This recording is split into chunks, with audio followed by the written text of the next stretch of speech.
Nangalahati ng taon at gusto ko lang muna pong itanong sa inyo, sino sa inyo ang mga lumagpas na sa kalendaryo o palampas na sa kalendaryo? Itaas ang kamay, tataas ko ang kamay ko dahil ako mismo lagpas na sa kalendaryo at hindi ko ikinahihiya ito. Meron po akong tips sa inyo for longevity. Halika kayo, pag-usapan natin yan at tapusin po ninyo ang video. Sa mga panahon ngayon, pwedeng mga nakararamdam na rin kayo ng pananakit ng kung ano-ano. Isang tip na parati kong sinasabi rin sa mga pasyente ko, sasabihin ko na rin po sa inyo, build muscle. Mahalaga ang muscle sa ating mga katawan, lalo na kapag tayo'y umedad para hanggat maaari, maiwasan po natin ang tinatawag na sarcopenia sa kalaunan.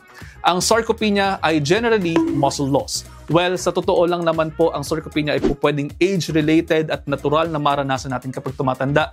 Pero contributory pa rin po dito ang pagiging sedentary at unhealthy eating patterns. Dahil nga po dito sa channel natin, ang gusto po natin ay makaiwas kayo sa mga sakit at gusto pa rin po nating mas humaba ang buhay natin. Ine-encourage ko po ang lahat na mas mag-build tayo ng muscle. Kumbaga, mag-imbak na habang kaya pa natin sa ngayon. Dahil ang sarcopenia ay pwedeng magsimula as early as age 40. Ako, parang 6 na taon ko na lang. At ang tanging proven strategy to prevent this ay ang tinatawag na strength training.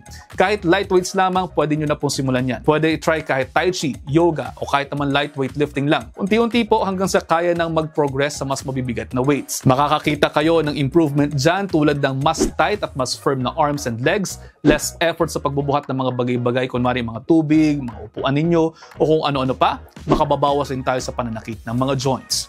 Isang strategy na pwede nating i-employ ay ang pagdadagdag ng around 30 minutes of strength training or resistance training sa ating routine kahit 2 o 3 beses lamang sa isang linggo. Kahit actually mga seniors, pwedeng gawin to. Makalagang magawa natin ito as early as now dahil proven yan na nakapagpapababa ng risk ng fractures. Nakagaganda din ito ng mobility. Yung mga muscles kasi kapag ka-develop, nakakatulong sa pagbabalanse ng katawan, nakakatulong din po sa paglalakad at yung simpleng pag-upo at pagtayo, mas okay kapag mayroon tayong mga na-train na muscles. Marami din pong mga pag-aaral ang nagsasabi na ang strength training ay nakagaganda rin ng self-esteem at nakababawas din sa sintomas ng anxiety at depression.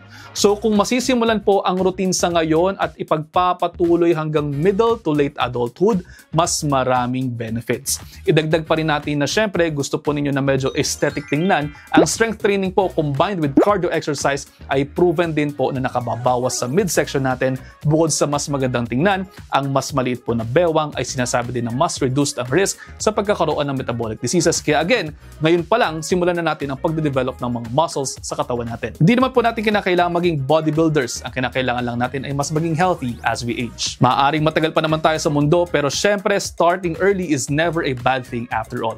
Kaya might as well just do it. At paano? Hanggang dito na lamang muna. Sana po may natutunan kayo at kung meron man, makikishare na rin po sa inyong mga kaibigan. Baka sakaling mas marami pa tayong matulungan. At again, yun lang for now. I-digest nyo muna dahil ang gusto ko ay maging healthy kayong lahat. See you ulit next episode. Ingat!